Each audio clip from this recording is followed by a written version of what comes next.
লাতিন আমেরিকার দেশ বলিভিয়ার সামরিক অভ্যুত্থানের চেষ্টা হয়েছে। এ লক্ষ্যে দেশটির সামরিক বাহিনী একটি অংশ বলিভিয়ার প্রেসিডেন্ট প্রাসাদে হামলা চালিয়েছে। তবে সামরিক অভ্যুত্থানের চেষ্টায় শেষ পর্যন্ত ব্যর্থ হয়। এই ঘটনা স্থানীয় সময় গতকাল বুধবার বিকেলে আটক করা হয়েছে সেনাপ্রধান জেনারেল হুয়ান হোসে জুনিগাগাকে। খবরটি রয়টার্সের। প্রতিবেদনে বলা হয়েছে, অভ্যুত্থানের চেষ্টায় ব্যর্থ হওয়ার পর বলিভিয়ার সশস্ত্র বাহিনী বুধবার সন্ধ্যায় দেশটির প্রেসিডেন্ট প্রাসাদ থেকে ফিরে এসেছে এবং পরে সেনাবাহিনীর একজন জেনারেলকে গ্রেফতার করা হয়েছে। এদিকে সরকারের বিরুদ্ধে অভ্যুত্থান প্রচেষ্টায় নিন্দা করেছে দেশটির প্রেসিডেন্ট লুইস আর্স। একই সঙ্গে সংকটময় এই সময়ে আন্তর্জাতিক সমর্থনের আহ্বানও জানিয়েছেন তিনি।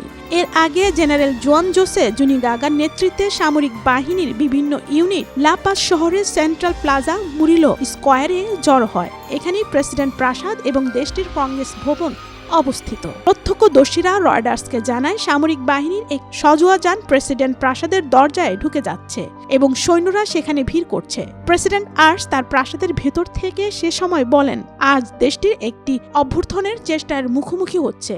আজ দেশটি আবারও এমন স্বার্থের মুখোমুখি হয়েছে যেটাতে বলিভিয়ার গণতন্ত্রকে ছোট করা হয়।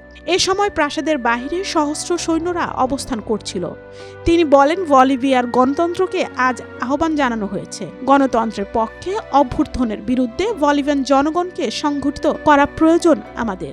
এর কয়েক ঘন্টা পর সৈন্যদের ওই স্কোয়ার থেকে এবং পুলিশ ওই প্লাজা নিয়ন্ত্রণ নেয়। বলিভিয়ার কর্তৃপক্ষ পরে জেনারেল জুনিগাকে গ্রেফতার করে তাকে অজ্ঞাত স্থানে নিয়ে যাওয়া হয়। এরপর প্রেসিডেন্ট প্রাসাদের ভেতরে জোসে ইউলসন সানচেজকে সামরিক কমান্ডার হিসেবে শপথ পড়ান প্রেসিডেন্ট। পরে নতুন এই কমান্ডার শান্তি ও শৃঙ্খলা ফিরিয়ে আনার আহ্বান জানান। সানচেজ বলেন, আমি আদেশ দিচ্ছি রাস্তায় জড়ো হওয়ার সমস্ত সেনা তাদের ইউনিটে ফিরে যাবে।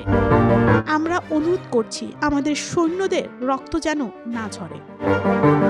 নুসরাত নাহার, মোহনা ডিজিটাল।